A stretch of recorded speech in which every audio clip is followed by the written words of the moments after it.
سلامونه. امید لرم چې تاسو ټول به روغ او جوړ یاست او ژوند مو ښه روان وي. ملګرو، نن غواړم چې ډېر په یو مهمه موضوع در سره خبرې وکړم.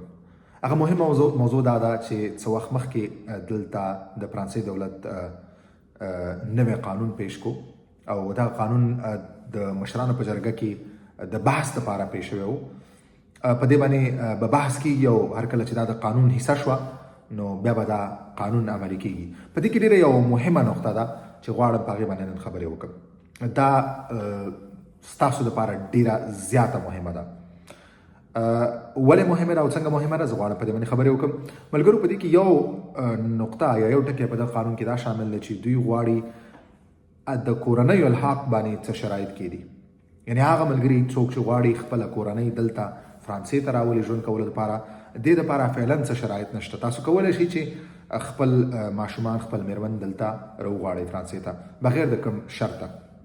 ولې که چېرې دا قانون پاس شو، دا د قانون حصه جوړه شوه، نو بیا به تاسو چې کوم شرایط په دې قانون کې راځي هغه به بیا تاسو منئ.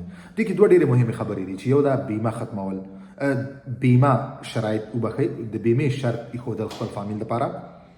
دویم چې کوم دی هغه د عاید، ستاسو څومره عاید لرئ، دا ډېره مهمه نقطه ده.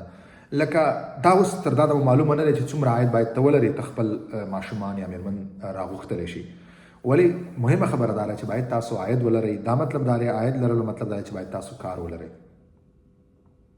اوس زما د دې ویډیو مقصد ځکه ما تاسو ته په سر کې ویلې چې دا ډېره مهمه ده، مقصد دا دی چې هغه ملګري کوم اسناد لري او دوی اراده لري چې خپل بچي راولي په راتلونکي کې څه وخت بعد، نو دوی ته زما دغه مشوره ده چې تاسو کوشش وکړئ سپین کار وکړئ، ډیکلیر کار وکړئ، تر څو تاسو عاید هم ولرئ او تاسو هغه منبع هم معلوموئ چې ستاسو عاید د کوم ځای نه راځي.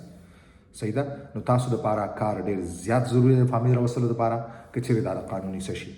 بیا هم بعض داسې ملګري چې دوی اراده لري، دوی پلان دا لري چې شپږ میاشتې بعد یا کال 2 کاله بعد دوی خپل اولادونه راولي یا میرمن راولي، بعضو مشکلاتو د وجې دوی سمدسته نشي کولی. نو دغو دپاره دا ډېر یو ښه چانس دی چې د اوس نه دوی کوشش وکړي کار وکړي، کار یې ډیکلیر کاري او د دوی هغه چې کوم عاید دی هغه به هم معلومي او د مخکې به دوی سره دوی دا ثبوتونه، د کاري ثبوتونه او دا ټول به راجمع کېږي تر څو د هغه شرایط پوره کړي چې خپل فامیل او خپل میرمن دلته راولي.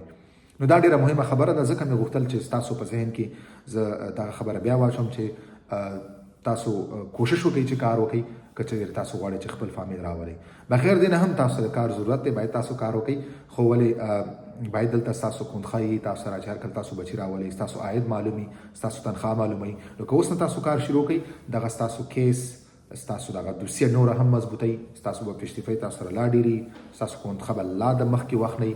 نو لکه که چېرې یو کس غواړي چې مثال دی په بله میاشت کې خپل اولادونه راولي او دی اوس نه خوندخواه وکړي، نو دا به ډېر ضعیفه دوسیه به راځي به نسبت د هغه کس څوک چې کال مخکې یا 2 کاله مخکې نه دی کار کوي او د سره هغه فشتیپۍ، د سره خپله خوندخوی، د عایدات معلومي، د هر څه معلومي.